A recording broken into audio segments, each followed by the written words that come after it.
Hi, I'm Bill Parris, an editor at Brooklyn Vegan, and you are listening to BV Interviews, which features conversations with some of our favorite artists. This week, we're talking to Kelley Stoltz, who has been making amazing DIY pop out of San Francisco for over 25 years for such labels as Sub Pop, Third Man, and John Dwyer's Castle Face Records. His latest is If You Don't Know Me, Buy Now, and that's B-U-Y, not B-Y. And it's his first of possibly 3 albums that will be out this year. In addition to his own music, Kelley has also spent time as an auxiliary member of Echo The Bunnymen and Robyn Hitchcock's band, and he also produces other artists' albums. I talked to Kelley about how his new album works as an entry point for those new to his music, and how he thinks he's only really begun to find his sound on his last few albums. We also talked about his time living in New York City in the 90s, where one of his jobs was sorting Jeff Buckley's fan mail, how he went from being an Echo and the Bunnymen superfan who had his own tribute band that included Pavement's Spiral Stairs to being an actual member of the Bunnymen, and also how he ended up playing with Robyn Hitchcock, plus 5 records he thinks everyone should own and lots more. So let's get into it. Here's my conversation with Kelley Stoltz.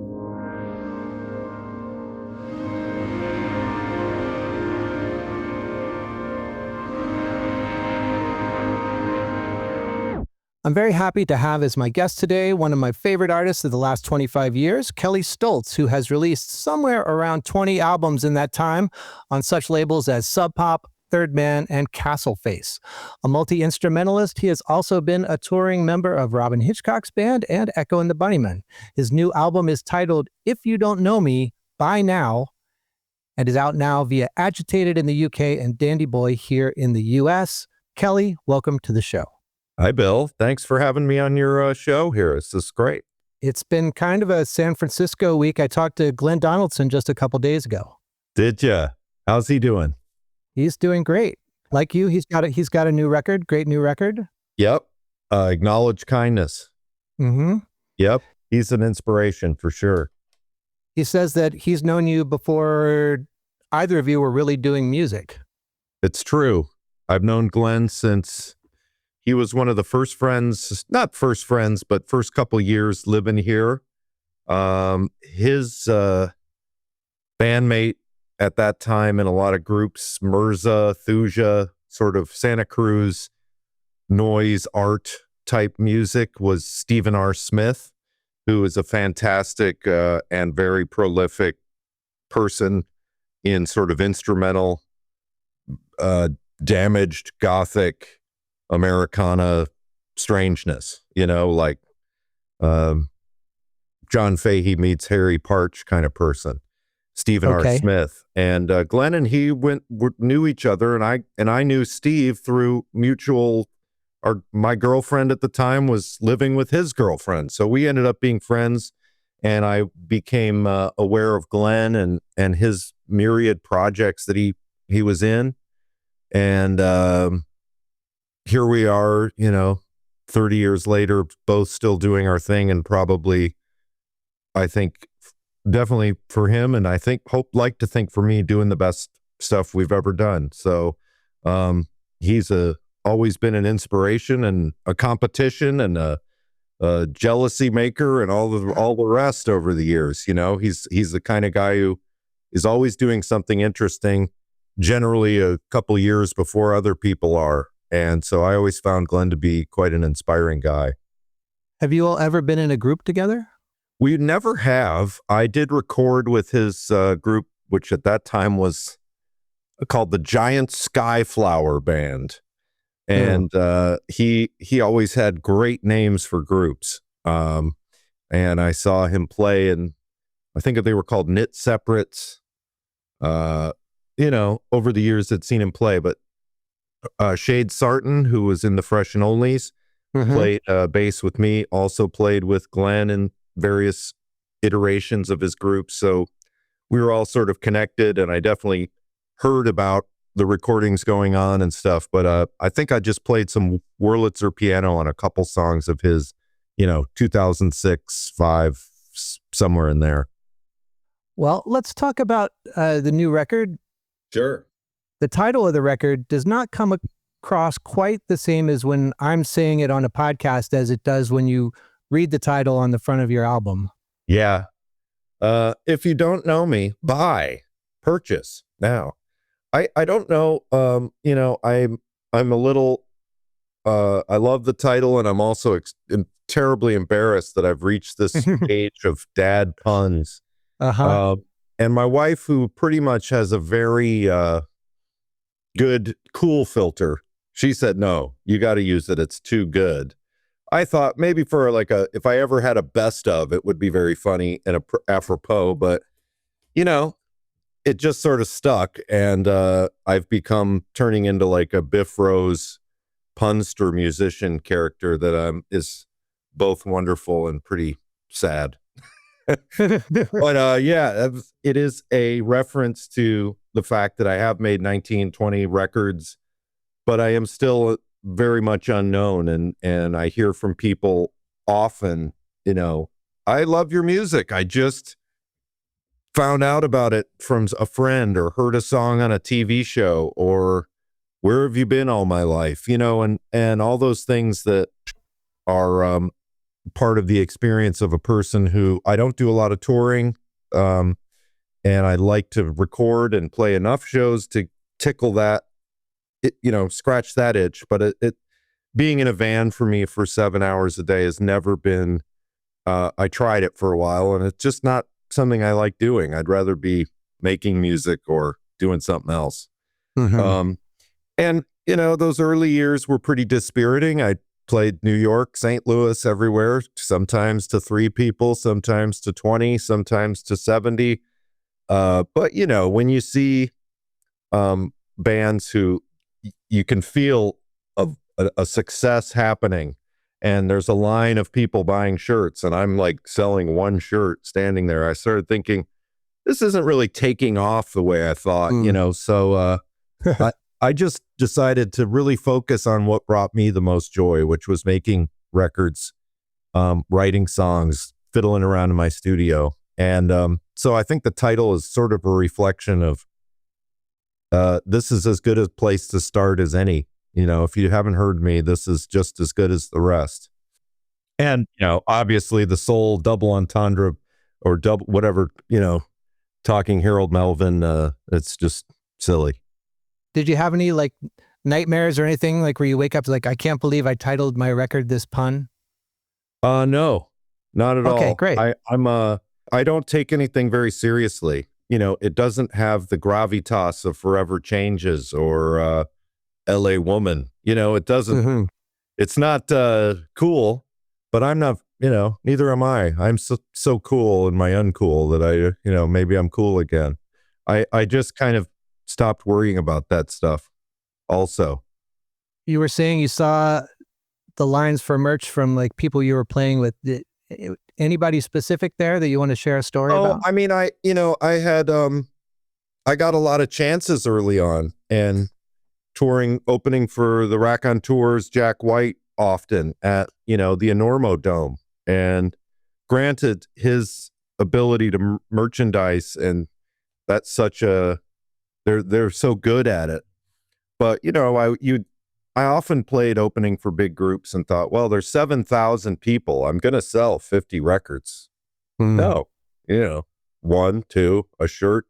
So from the large level down to other bands that I played with, Sonny, OCs, a lot of the groups that I started out playing with, you just, you could go to a gig and just as a fan and watch and go, wow, there's a sort of mania here that I'm not achieving. So I don't think playing Tuesday night in Iowa City, it's going to be any better than it is here Saturday night in San Francisco, where it's, modest turnout, modest results as far as financial. So what am I in this for? And what I'm really in it for is just getting lost for 7 hours a day in my music, and leaving my worries behind and entering the spirit world of decisions that are made unconsciously with what keyboard to use or what sound to chase.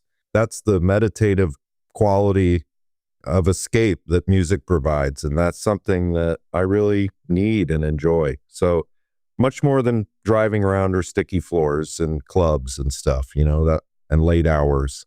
never really appealed to me. I'm a homebody. I think I've seen most of your New York shows. Oh, good. Haven't done one in about 10 years or 8 years.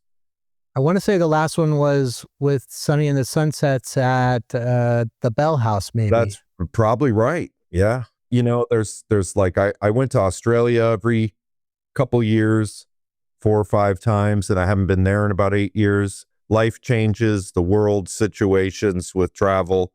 A lot of that was sort of added years to not making it. But I'm now a father of a little 4-year-old girl. So things like that home is calling me. So I feel like that window has sort of closed a little bit in the last couple years. So I would love to go back to Australia, but who knows? I hate flying. I'm not a good flyer. I'm a scared flyer. So that has definitely, quote unquote, grounded parts of my career, because I've been offered stuff to fly in and play New York and fly home the next day. And I kind of it causes me so much anxiety that I skip it. So that has definitely not been helpful.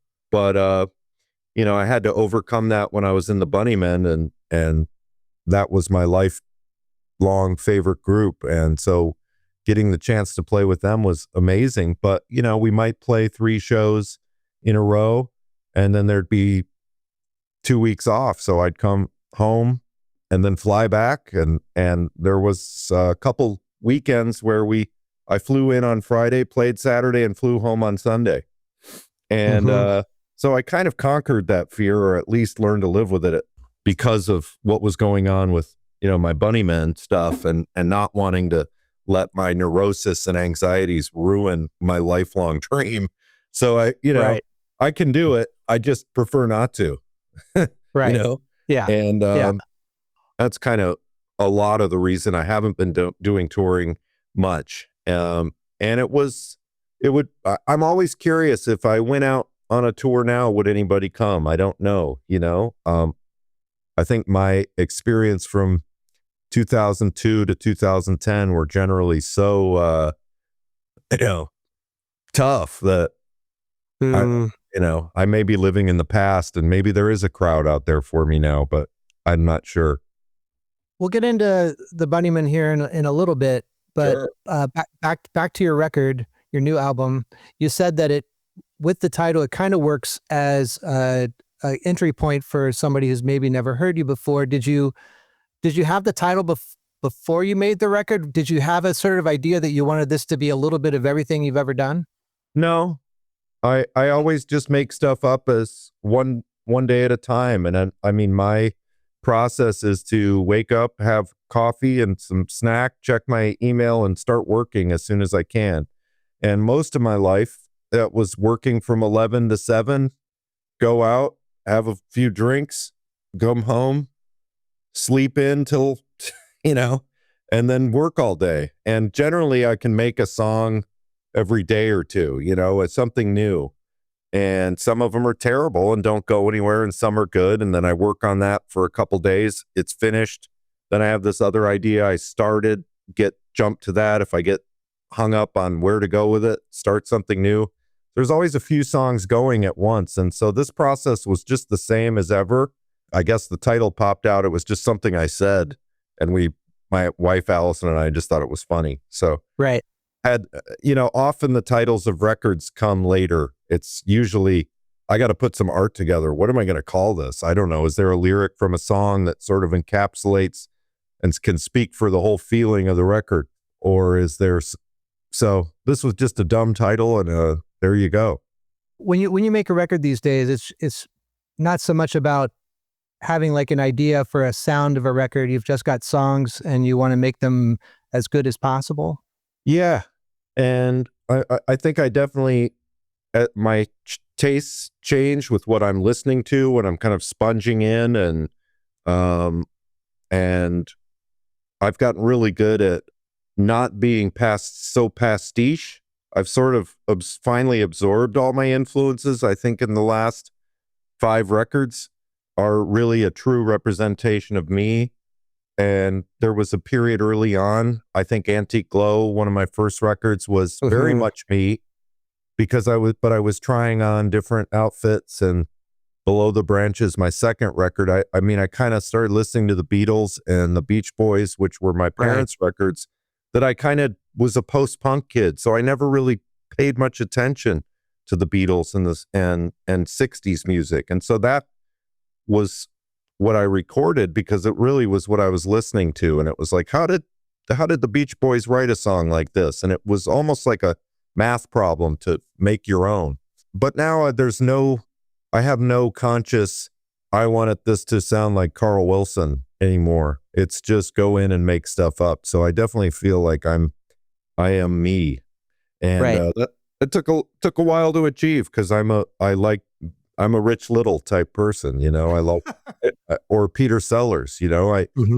Do I even have a personality, or am I a compilation of all the things I hear and see and like to do impressions of people and things? But that's sort of gone away, and I kind of that's one more layer of conscious thought that I've sort of gotten rid of in the studio. Yeah. It's just, that's why I love it. I'm not thinking. It just, I make songs and I think, how did I do that? I don't really remember doing that, or having the thought that this synthesizer is the right sound for this song. So I really like inhabiting that world where I'm not really aware of it until after. And then I try to go, wow, I got a lot going on here, but I don't really remember doing any of it. Mm-hmm. Is there anything new on this record that was like something you haven't really done before? No, I feel like the joy of my records is that there is some different styles within, from song 1 to 12. It does touch on the different things I like and that inspire me, and that are what I want to do and what comes out.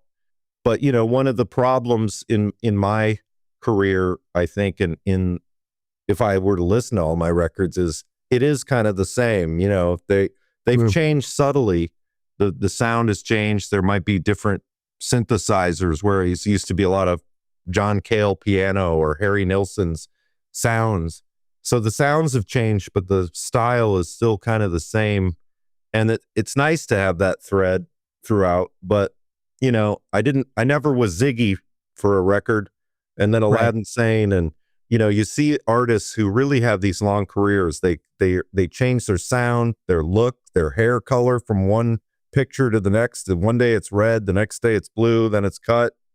So I've kind of been the same person musically for a long time. And there is something to say, like, dude, can you do something different? Or, you know, can you just make a record of you and a guitar, or a jazz record or something? And so sometimes I think that there's, what I say is, it's the same, only different every time. So if you like what I do, it's good. But at some point, I would love to do something different. But then the day comes, and there I am making another song again, and it is what it is, you know. It's like what John Peel said about The Fall. He's like The Fall, always different, always the same. Oh, good. Yeah. Well, I like them a lot, and they had a long, fabulous career. So yeah, that's kind of how I feel about my records. Some people ask me, you know, what's this one like? And I say, oh, it's just this. It's the same, only different. One thing I noticed on this record, and maybe you've used this before and I just didn't pick up on it, or it's recency bias, but there's a fair amount of Ebow on this album, or at least I think it's Ebow. There could be, yeah. It's around here somewhere. I have used Ebow throughout my records. The first band I was ever in 1980, well, the second band I was in like 1986, we were very Cocteau Twins. We had a Roland drum machine, and the guitar player used a lot of Ebow. So it was Cocteau Twins, kind of, I think we were into the Cocteau Twins, the Cult, Love record, and the Clan of Zymox. Those were the bands that I remember we all loved. And so the guitar player used a ton of Ebow. So I've always been an Ebow fan. It's, you know, the way to synthesize, kind of make a synthesized sound on your guitar with a little handheld tool. The Bunnymen used it a lot. And the Mission and bands that I grew up liking as a kid used Ebow a lot. So I've always kind of liked things like that, stylophones, like particularly when I didn't have a studio and didn't have any money. little trinkety things you could find for $25 that had their own curious sound, stylophones, optigons that you'd find at the thrift store, Ebows, little poor man's devices that allowed you to make sounds different. It was a budget way to do things, and they just kind of stuck with me. I still use them. Ebow, like you were saying, that it's like a basically an electromagnet you stick over a string, and it gives it like infinite sustain, right? Infinite sustain. I mean, I've got it right here somewhere. It's always on my desk. I just had to repair it because I stepped on it the other day. Uh-oh. Anyway, it's around. What color light does yours have? Blue. I have a red one. Yours has a red light. I'd like to know where it is. I may need the Ebow later. Yeah, it's a great little thing.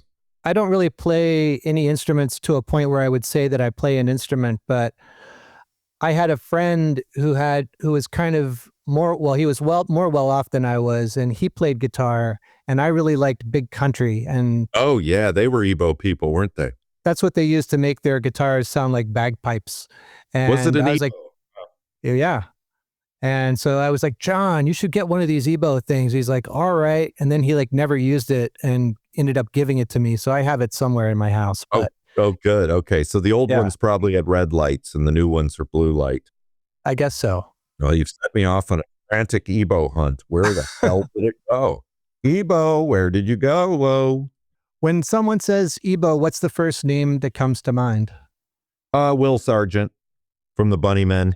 A lot of Ebow on Heaven Up Here, right? Heaven Up Here was a lot of that, probably when it was a new cool toy in the early 80s. A lot on Show of Strength, With the Hip, Over the Wall, stuff like that. A lot of those tracks had Ebow. So he was, he's my favorite guitar player. Definitely used Ebow. Also, Daniel Ash with Bauhaus and Love and Rockets. Absolutely. Was a huge influence to me as a kid. So those guys they were all into the infinite sustain. It was a new wave toy. Do you have a song on the new record that you're most proud of? Lyrically, there's a song, Not Gone, that I like a lot. It's kind of a pop single. The lyrics are sort of hopeful about the state of the world and also kind of relating to life and death and immortality or mortality, which is something I think more about as a dad, and especially being an old dad, thinking, well, my kid, if she goes to college, I'll be rolling up in a wheelchair at 78 or something because I had her so late in life. So I'm proud of the words in that. That was something that I made up in a day. I think I went to bed playing the little lead guitar line that was sort of like the clean tally-ho sort of sound, and then woke up and first thing in the morning recorded that, and all of a sudden I had the whole thing done by dinner time. So I really like that. I like my Competitive Bastard song. I think it's something I wanted to say about myself and to myself, for the Tim Cohen, Sonny Smiths, John Dwyers, Glenn Donaldsons of the world, that a lot of my life I thought, well, why are they famous and I'm not? Or why is their album so amazing and mine's kind of meh? And so there was a lot of time wasted in not seeing all of us on a horizon, but seeing us all on a ladder. And I find that that's a lot of wasted time. So, I've learned to not think the way I used to. So I'm proud of that song because it's funny, and it's also very real for anybody, I think, in a creative pursuit. Most of us have times we go through where we think, well, where's my share of the success and renown or whatever? Or you listen to something and go, well, this is shit. Why is this the biggest thing to come out in the world? I have way better songs than that. That's the world, you can't, there's no accounting for taste, as they say. So that was definitely not a meaningful song to me. With the theme of the new record, I'm going to do a little get to know Kelley questions here. All right. Okay. You were born in New York, right? But then you moved to Michigan. Yeah. In a roundabout way. Yep.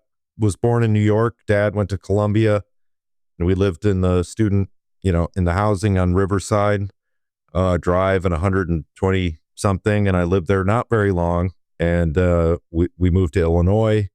I also moved to Texas when my parents divorced, and then back to Michigan for most of my life, and back to New York in the early 90s, and then out here in 96. What brought you to New York in the early 90s? My best friend had graduated from NYU, and I had stayed back to go to college in Michigan, got a liberal arts degree in English, and kind of felt like I should have gone to New York or not really wasted my time chasing a degree that I was kind of like, I think my parents expected I would get, and I kind of just followed the rules. I was in theater and stuff like that in high school, and I enjoyed it, but I didn't think I was that good or that was something I should go for further. I wasn't really aware that if you like doing something, there are ways to keep doing it. I just thought, okay, that's over. Time to get serious. I think that's what I'm supposed to do or whatever. And so when I moved to New York, it was kind of like the first step of independence and what do I want to do? I should have gone with him to theater school 4 years ago. And so I lived with him and just tried it out, and we lived up by, he had been in the Village his 4 or 5 years there. So he wanted to move uptown. So we lived actually up by Columbia, up near where I lived as a kid on 109th. And so we lived there, had friends in the Village, got to know a couple musician people. And it was just get out of Michigan, do something different with your life. Were you playing in bands? No. I mean, other than just recording songs with friends that were silly, kind of Ween-like, I had and still have a real hard time being earnest and honest. I find that when I'm alone, I can sing from my heart. But when I'm with others, I sing from my Weird Al jokey self. And things I do with others are Ween, Weird Al, goofy songs. I'm a class clown when I get with other people, and I'm sort of unable to, I get embarrassed letting out my emotions. So that's why I'm sort of a solo guy. I feel like I can let out my feelings and sing from my heart more easily when I'm alone than I do with others. I was not in bands. I worked for Jeff Buckley. I was going to ask about that. I read your Wikipedia page today for, I think must have been the first time ever, because I'd never seen this before. According to Wikipedia, it says you were a fan mail sorter. Is that right? And that was one of my duties. I was sort of an intern, a very, poorly paid, occasionally compensated intern. I got paid in subway tokens and free lunch. And, when you're 22 years old in New York, make a free lunch you can live on that for a couple days. So basically, I worked for Dave Laurie and Jack Bookbinder, who were a management company called DL Entertainment. And they managed, I think, Greg Allman and Jeff. I think those were their two people. Jeff was mostly on tour. It was right as before Grace and as Grace was released, 94. So he was gone most of the time. I met him a few times, saw him play a lot. But that was kind of my timid attempt at being in the music business without, I wanted to be a musician. I wanted to be the person on stage. But the easy way to not face the fear of doing that and being afraid I might fail was to just be working in the music business. So, I had to go to his P.O. box and grab his fan mail. I had to deliver his 4-track to him. I had to do little odd jobs that, they were in the office working.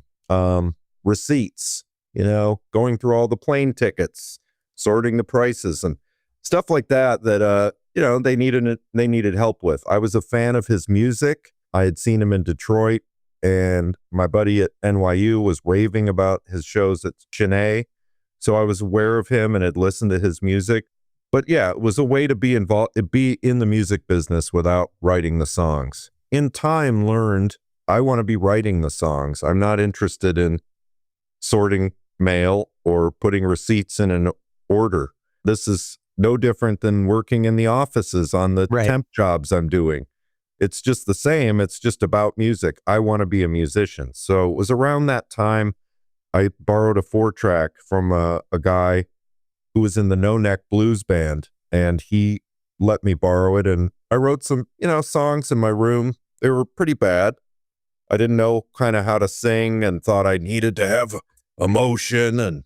But it was also fun to experiment. And I remember I had a little radio and playing static and going through channels and playing guitar to that. So it was opened a world to, you can make something and then listen back to it and how fun that is and add to it and subtract. And that really turned me on to home recording, that kind of couple weeks that I had his 4-track. As a fan mail sorter for Jeff Buckley, how many bins were there? How many different... It was just starting, so he was getting some, but definitely a few of I'm in my bathtub thinking about you, and I'm in Paris, and I can't wait to meet you. And, there was some lustful Parisian women already writing him. So he was well on his way to a strange life. So what took you from New York to San Francisco? I moved back to Michigan with sort of defeated. I was out of money. I had done the Buckley thing. I was working at the National Archives, which was down south somewhere. I forget where. And they actually offered me a job to continue on there, a full-time position. And that was tough because it was 8 a.m. I had to be downtown. I can't remember the street, but somewhere down south of the island at the National Archives. And I just kind of realized I'm getting my ass kicked here. I'm hungry. I have no money. I got to get out of here. So I moved back to Michigan and lived with my grandmother in her basement, like full Norman Bates life, and got a job at a club there called the Magic Bag that was on Woodward and 9 Mile Road in Woodward in Ferndale, just in the kind of first suburb outside Detroit. And it was a small 300-seat club. The owner was a guy named Steve who had owned Sam's Jams, that was the preeminent pre-Amoeba massive record store in Detroit that I went to as a kid. Steve hired me on to sort of be his assistant. So I kind of, again, was in music, but not playing. But this was more conducive to a nightlife attitude. You could have a few beers and roll in at 10 or 11 and living for free with grandma, and I would roll in at 3 a.m. as she was getting up, and as an 80-year-old to have her English muffin, and we'd pass in the night and I'd go to sleep. And every Monday night the club was dark. There was nothing booked on Monday night. So after a couple months working there, my friend Gus and Rob, old friends of mine from high school, we would go in there and set up our instruments and play on the stage. And we would go in the backstage and smoke a joint and bring like a 6-pack of beer. And we kind of had this club to feel the fantasy of it.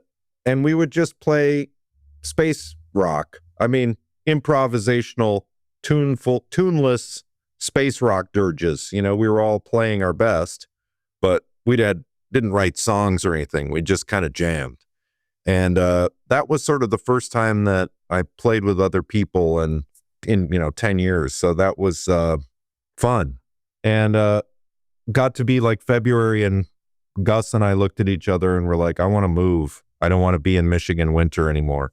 And so we drove from there to San Francisco together with the intention, we had my guitar, his drum set, and his dog, and not much else. And the intention was maybe we'll play music together in San Francisco. We jammed, but his interests were in other things. His interest was in hanging out and going out, and he liked to play a little bit, but I wanted to be down there writing songs all day. We had a little basement that we fixed up and put Mylar on all the walls, like the factory. So we had, tinfoil walls and silver and blue lights. And we'd smoke grass and go down there and have more jams. I had by then bought a 4-track of my own, and I thought, Gus, you and I are going to make music together. Gus kind of disappeared, and over time it was just me down there. So that's kind of where I taught myself to record. He had a drum set, I had a guitar. I played all the bass lines on guitar. I would just tune my thing down, and that was kind of the beginning of recording alone and doing my own thing. So that's sort of 97, 96, 97, where I started really recording my own songs. And then your first record came out in like 99 or yep. What?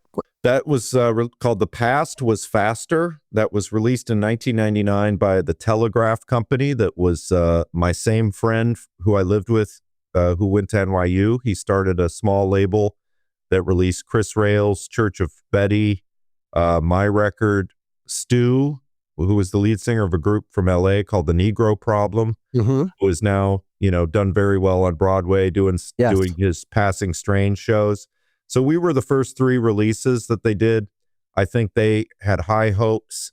I mean, they rented a space in Brooklyn and Williamsburg and, where I am now. Yeah. Okay. And there was a really good place where we'd always go eat. God, had a silver tin roof. Teddy's? Teddy's. Oh, every day go to Teddy's and have salad, and they paid for a lot and, bought me studio time and at Excello Studios. And I think they didn't realize you put out these records, you're not going to make a lot of money, and over about 2 years into it, they were like, we're out of money. This didn't work. We're renting a space and paying our artists to eat. And so they kind of went under. But I did play a few shows with that band, Knitting Factory or some places like that. And, but I was living in New York, in California. So, they went under, and I went back to California and had moved all my equipment from this little basement up into my room.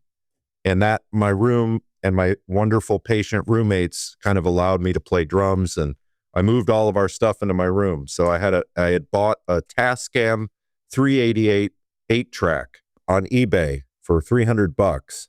I had no idea what it was, but I just knew it had 8 tracks, not 4, and it used tape. And tape was easy to find. I could go to the Radio Shack at the corner and buy a reel of this tape. So I thought that makes sense. I had no idea what it was or how it would sound. And it arrived, and it really changed my life, because now I suddenly had 8 tracks, and I'd go to Salvation Army and buy a xylophone and an organ or whatever my junky things that were cheap, and started gradually filling my room with stuff, and had, as I say, patient roommates who allowed me to make noise all day long. So that's kind of when I started making that Antique Glow record in 99, 2000, and it came out in 2001. Now, around that same time, you turned your love of Echo and the Bunnymen into a tribute band called Crocodiles, right? I did. Yeah. Well, I recorded that first record. I had finished Antique Glow, my first real record, as far as I'm concerned, that, I was proud of and still am. And I had tried to write songs for a couple weeks, and nothing good was coming. I'd really used all my ideas and was mentally kind of taxed from making this record. And, I didn't know about the cycle of creativity then. And I just assumed it'll always be there every day. And there's a period where you make something in a couple weeks, couple months. It doesn't really flow like it did. You've got to move and do something different. And I didn't really know what to do different. Every artist says, I put it all out on that record, and then the second album, what do you do? I was in my room, and I just started to play a Bunnymen song for fun. And I thought it'll be fun to record this. And so I recorded Going Up, which is the first song on Crocodiles. And I was like, well, that was fun. I know how to play Do It Clean. I used to play that in my 8th grade band. So played that. And I just decided I'm going to record this whole record. And I'd been inspired by a friend who'd helped me with my recordings for The Past Was Faster in New York, New Jersey, a guy named Mike Fornatal, who had recorded all of After Bathing at Baxter's by Jefferson Airplane himself.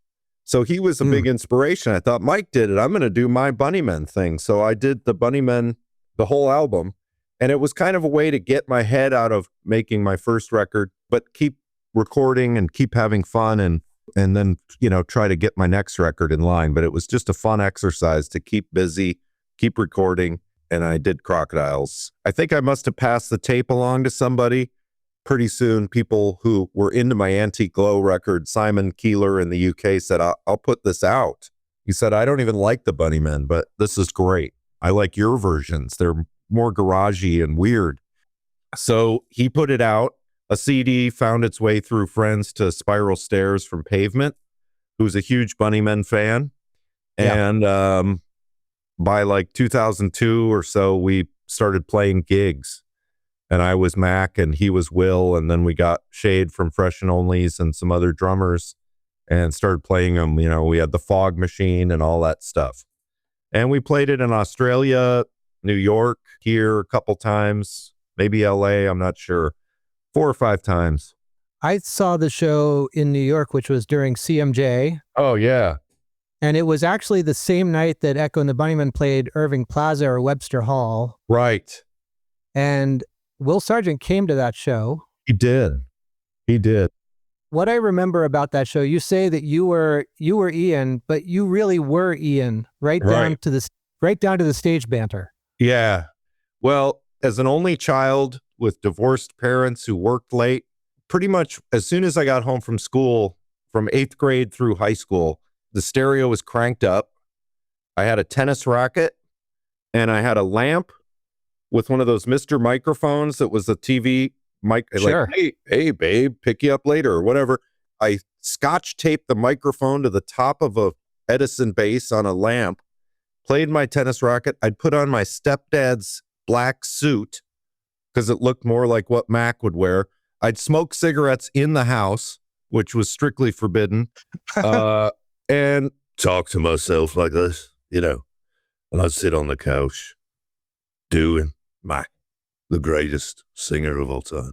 And I would do a Mac, an interview. I wanted to be him so bad. I had his hair. I wore trench coats, everything. He was my hero. So as soon as I got home from school every day, shut the level or blinds tight.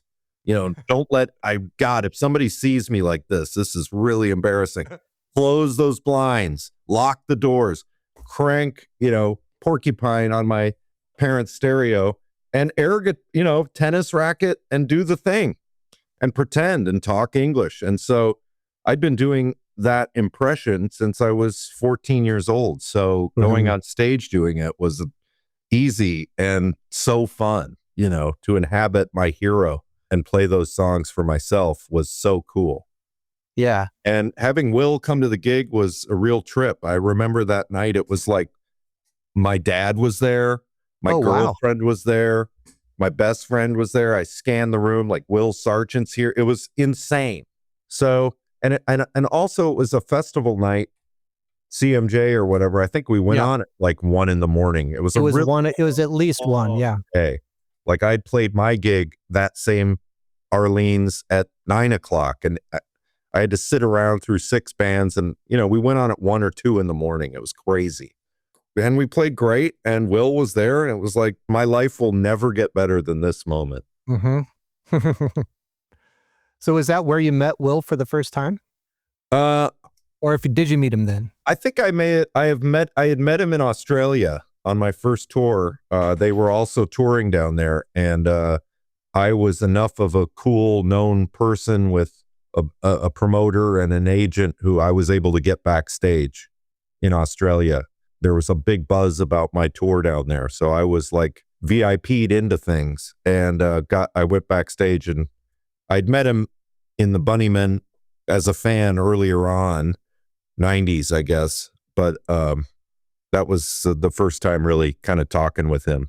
You ended up getting to open for the Bunnymen maybe a few years later because some band couldn't make it because of the volcano in Iceland? Yeah, so they were coming to play. I was just going to go to the gig, and this was probably 2008, not 8? Yeah, 2008. And they had a band that was supposed to be coming over. There was a big volcano that erupted in Iceland, and they couldn't fly. And the Bunnymen were at the Fillmore in San Francisco starting their tour. And I got a call at, 1 p.m. Can you open for us tonight at the Fillmore? And it was like, oh my God, opening for my heroes. Oh my God, playing at the Fillmore. All these fantastic dreams coming true in one thing. And so we went and played and, sound checked, and their manager said, hey, can you do this whole tour? Can you be in Chicago tomorrow? And I was like, yeah, yes. I had to ask my band, and thankfully they all were fans enough or had free enough schedules and job-wise to just say, yeah. So we played that gig. I hung with Ian all night. He couldn't have been sweeter and more, inviting. And the next day we were on the plane to Chicago. I had no equipment. I had a friend drive equipment from Detroit that arrived 20 minutes before we went on. We assembled it, played our gig, and did the rest of the tour with them. Mac and I hit it off really well. All the guys liked me. We were fun to be around. We were obviously in awe and happy to be there. They are a famous band, but have just enough chaos going on in their organizational system that it just fit right in to have this bunch of Americans show up at the last minute. And Mac likes my music, and he also likes knowing who's going to be around. So after that, we did 3 or 4 more tours with them. Basically, just we're their staple opening act for the next 3 tours, I think, of the UK and the US.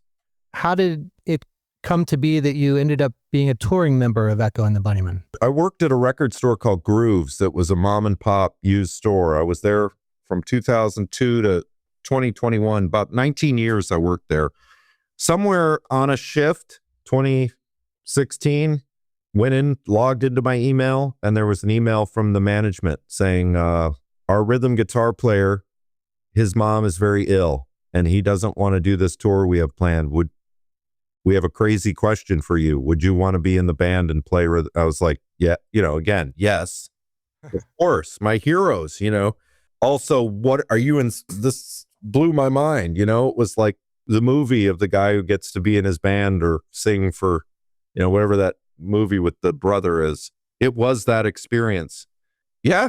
So a couple months, here's the set list.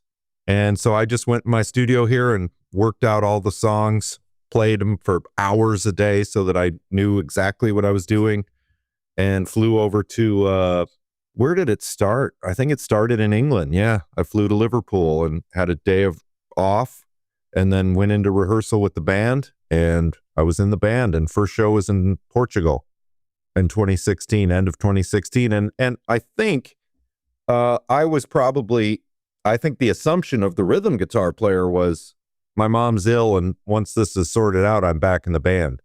But right. they kept me in the band. I stayed in the band. So after those 10 dates, Max texted me and just said, you're great to be around. You're great on stage. You're part of the fabric, and you're in, more or less. And he said something to me on the bus, like, Kelley, I hope you can leave your solo career, or you're going to have to dump your solo career. And I was like, I don't care. Sure.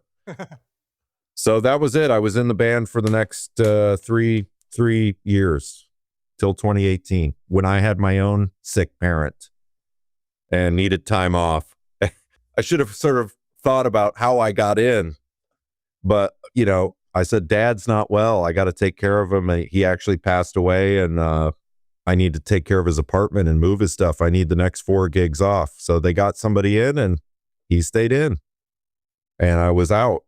But that's kind of how it works, in that world. You're on the seat until you vacate it. I think I thought, oh, well, I'm so good and I'm cool and they like me. They'll make room for me. But Max, as I say, he wants things to be the same. And so he got used to Pete being in the band, and he played 4 or 5 gigs, and it wasn't like, I'm going to go back to Kelley. He's just, let's keep riding where we are. And that's the reality of bands. If people leave for personal reasons, and somebody comes in, you just keep going with what you got. How did you end up playing with Robyn Hitchcock? Robyn, I met at a festival here in Big Sur, California, and he doesn't drive. So he's driven from gig to gig by the promoters. So the promoter in Big Sur, where I had met him, and we talked a little bit, said, hey, Kelley, can I drop Robyn at your house while he waits to get picked up to go to the next leg of the tour in Sacramento? And I said, yeah, totally. That's cool. And so we just stood outside my house. He rang my bell, and we stood outside and got to know each other for 10 minutes. And I ran inside, and I had just done the K Aura album in 2017 or so. And I thought, well, this has polka dots on the cover. He'll get a kick out of that, And so I ran in the studio and grabbed him a copy. His ride came, and away he went. And I thought, well, that was cool. Robyn Hitchcock has my record, that I can die now. A couple weeks later, I got sort of a funny, sounded like a drunken voice message on, I don't know, my Facebook or whatever. And it was, Kelley, I'm listening to your album. It's great. Yeah, you're really something, man. All right, great job. And I was like, whoa, that's so cool. And he followed up with a call a couple weeks later that he was doing his entire I LP that he'd recorded in San Francisco in the 89 or 88. He'd recorded it here and he was going to perform it in its entirety at the chapel in San Francisco. Would I be interested in playing with him? He said, I noticed on your record you play drums, piano, guitar. I need someone like you who can do a little of everything. So I played with him, and my friend Rusty Miller, who's my drummer and just the most incredible musician I know.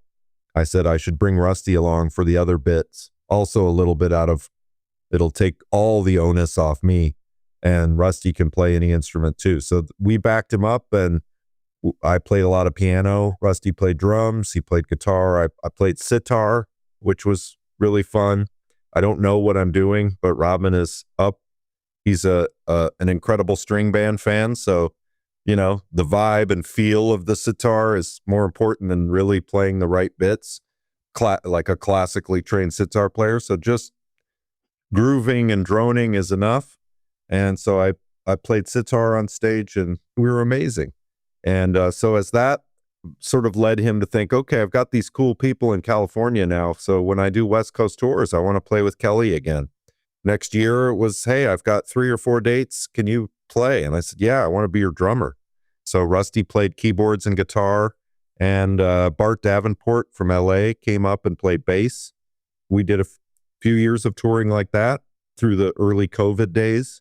Pete Strauss, who was in the Dwarves, is now the bass player out here. He lives in San Francisco. So Rusty, Pete, and I are kind of Robyn's default geographic West Coast group. And we've done, some other gigs outside of the West Coast with him too. Robyn called you the Englishman of the group. Yeah, he probably did. I have more of a love and fascination with England than somebody who's lived there. Like, he looks at it like, what a grim, horrible place. But to me, it's where all Bowie and the Bunnymen and Scott Walker was not from, but all the people that I love, all the music I grew up with came from there. So it's this mythical place to me. And even if it is grim, that's the Fall, and that's Joy Division. So all those things that influenced me as a kid, that's what England is to me. So I have more of a fascination with it than someone who's actually lived there and been like, it's just horrible, mate. You pay for electricity and you got to put money in the wall and all the old antiquated ways of England that they are just like, I couldn't wait to get to America where life is civilized. For me, I wanted to and still think of it as a special place. So I'm always talking in an English accent with him, or, it's just part of who I am. That teenage Ian McCulloch impersonators still pops up in the tour van with Robyn. And I think he laughs, or he thinks I'm insane, or both. I think there's something about being an only child that encourages being a mimic. Yeah. I'm an only child as well. And I was a big mimic as a kid. Yeah. I don't know what the mimicry is about. Maybe it's so you're not alone and not lonesome. You're talking, you've got a friend. You've got your imaginary friend, or you can get off and have a conversation in with yourself that you're not having with a brother or sister because you don't have one. I grew up in West Virginia and never had an accent. And I think it's because I watched TV so much and tried to talk like the people on TV. And I just have that generic Midwestern television voice, you know? You're like Peter Jennings, or so you should be on, you're a perfect news anchor fodder. You are from nowhere and you are from everywhere. Mm-hmm. Every man. That's good. That's a tough gig to break into, though. Yeah. Probably hard these days. Yeah.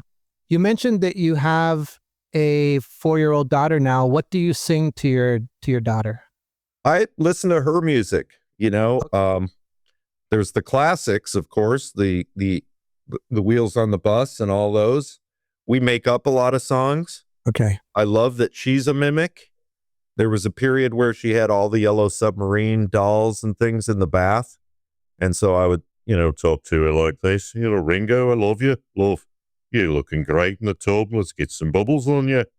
So there was a time where I would say, "What, Dion, what does Ringo say?" And she'd say, "Hello, Wolf." So she would do her little Scouse thing too. So I listen to her music.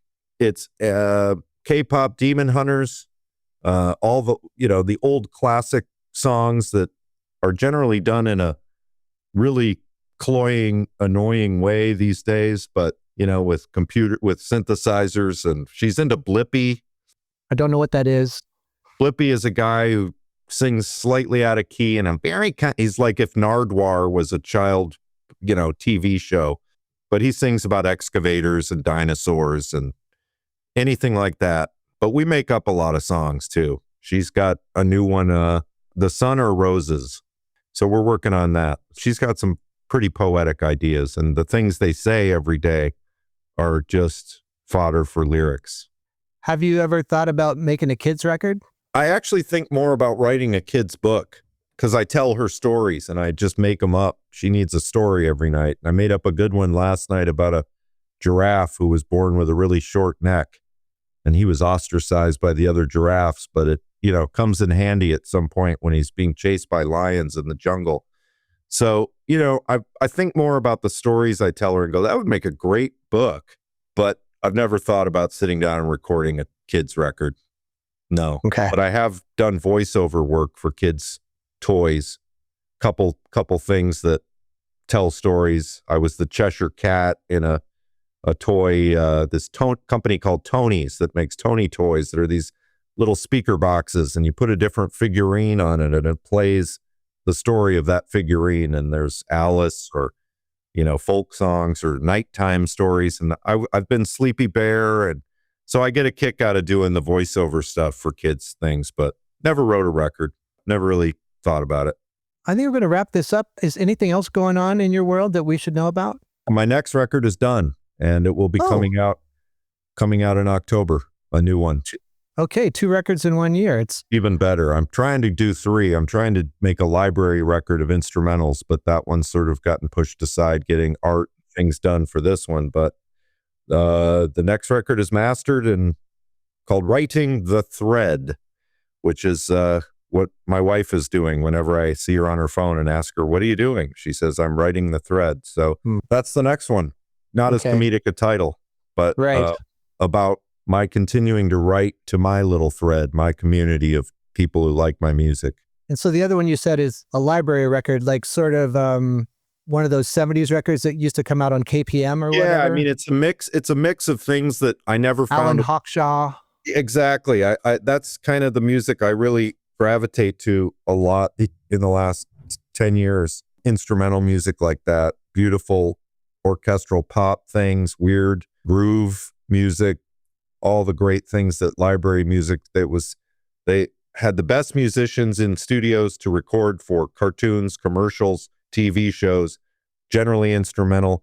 And in the old days, there weren't ad agencies calling me to put in their commercial music for their commercial. They would pull from what they called the library, and all these incredible composers who kind of were under the radar making this Pet Sounds-esque music, and virtually, mostly unknown, but well paid, because back then that was the music for ads.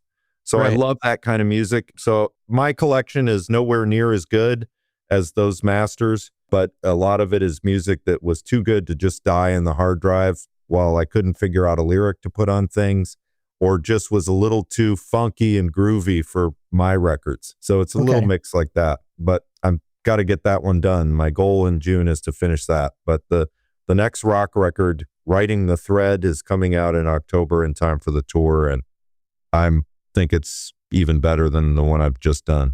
All right. Yeah. Very exciting, Kelley. Yeah. The last question, we always ask this of every guest, if they could name 5 records that you think everybody should own.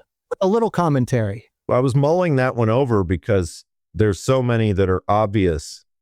Television, Marquee Boone. I mean, I don't want to say that because it's probably said so many times and everybody should own it. So it's a tough one because there's so many records everybody should own. Robyn, I watched his segment and he said Revolver. Everybody should own Revolvers. So if you don't own Revolver or Marquee Moon, go to the store. What are you doing? But I tried to think a little bit of things that were really huge in my life beyond the obvious. I kind of whittled it down to a few. Okay, let's go. 5. My five records I think everyone should own. First off, let's go with Love, Forever Changes. Probably, arguably, the greatest American record of all time of that ilk of folk, rock, psychedelic music, beautiful orchestral arrangements. Love Forever Changes is a record that has influenced so many of the bands that I love from the 80s, and it is a record that will last forever. It will never sound dated. The lyrics are by Arthur Lee are unbelievable. He was 22 when he made it, and you think, I guess people's lifespan was much shorter then, so they were able to achieve such incredible things early on because you were going to be dead at 60 or whatever, but he was able to incorporate Byrds, Doors, Beatles, Beach Boys, Burt Bacharach, all these sounds into one record. It's one of those records you can listen to and get something new out of every time. It's a classic. It's well known at this point, but deservedly so. It just it's a record that keeps on giving and is dark and strange and mirrors any time that you listen to it. It mirrors the world you're in every time. I've listened to it driving through England.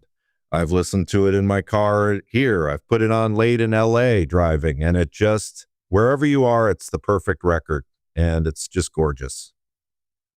Second record I would think everyone needs, Dorothy Ashby, Hip Harp. Dorothy Ashby, a Detroit-born jazz harpist, probably the preeminent jazz harpist in the world along with Alice Coltrane. Dorothy is a little more light. A lot of her jazz falls in the soul jazz, could even be construed in the easy listening world.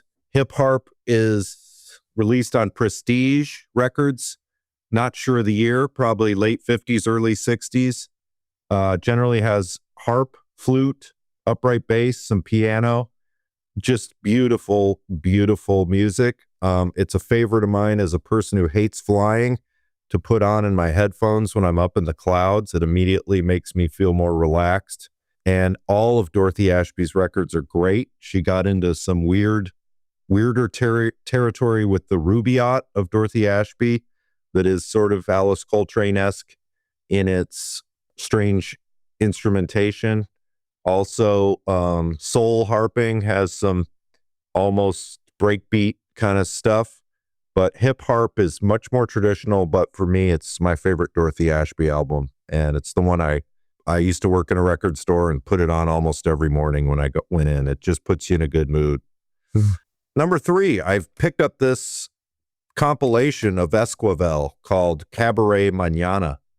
And Esquivel is,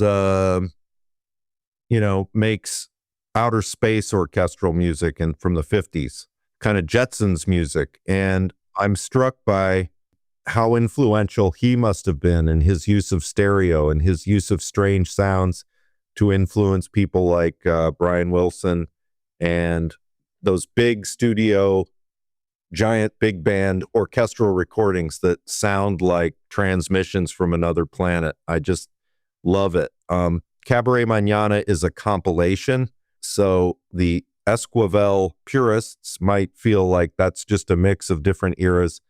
I'm not going to get hung up on that. It's an incredible compilation, 20 songs. Take the A Train, Harlem Nocturne. There's a lot of standards, but a lot of his stuff too. Yeah, what is it? Esquivel, Cabaret Mañana. Fantastic. Inspirational. I listened to it in the car. My kid loves it because it's got so many sci-fi sounds and theremins and so many sounds that Stereolab, Brian Wilson, all these people wanted to make it, space age bachelor pad music. That's what it is. And I love it. And when I listen to it, I go, God, the music I make is so inconsequential, stupid, and useless. Listen to what this man and his orchestra can do. This is incredible. So it's super inspiring and also soul crushing.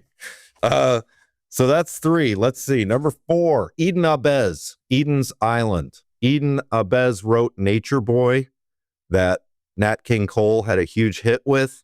That's what he's most famous for. But his album Eden's Island that came out on Delphi, 60-something, he was supposedly the original hippie. I mean, they say he lived behind the letters of the Hollywood sign, had a strict vegan diet, in the 50s, and walked around barefoot and looked like Jesus. Eden's Island is an exotica jazz lounge record. He sings a lot. It's spoken word poetry. It's very beatnik, with a West Coast feel. The songs are beautiful. Tracks like The Wanderer. The lyrics resonate with me as much as any Bob Dylan lyric. Eden's Island is another record that I can listen to anywhere, anytime, and makes me feel good. Kids like it, and I think that's a good sign too. I used to be an elementary school teacher, and when we'd go on our little 20-minute break in the middle of the day so kids could draw and have their own time, I'd often put on Eden's Island. It just takes them away, and comforting sounds. Where is that? 4? Let's see. There's so many good albums. I guess I would say for the last one, I'll just say Link Wray. There's an Ace Records compilation where he's standing against a yellow background with his name in red. And I kind of stole his titling from an Ace Records compilation. He's standing with his Dan Electro guitar in a full leather suit. He looks amazing. It's got early versions of Rumble, Ace of Spades, Run Chicken Run, instrumental guitar music that sounds like, you listen to it and you think, this sounds like Joy Division. I mean, this is a Joy Division riff, but done in 1957 or 58. Obviously, huge influence to the Cramps. Anybody in the garage rock world, Link Wray is God. So that's another record that just blows my mind every time. Kelley, amazing list. Thank you. And that's going to do it. I really appreciate you taking some time out of your day to talk new stuff and old. Yep. My pleasure. Thanks, Bill. And I'm so grateful for your support all these years. It means a lot. Thanks again to Kelley Stoltz for being on this week's show. Be sure to check out his new album, If You Don't Know Me, Buy Now, and be on the lookout for more music later in 2026. While I have you, be sure to check out our other podcast, BV Weekly, where my co-workers Dave and Andrew discuss the week's hot button music news, the latest releases, and more. You can also follow Brooklyn Vegan on social media, and if you like this episode, be sure to tell your musically minded friends about it, as well as do all those other things, like, subscribe, write us a review, give us 5 stars, all that kind of stuff. It really does help us reach more ears. Big thanks to our mix engineer Nick Gray and Michael Silverstein for the theme music. I'm Bill Paris. Thanks for listening.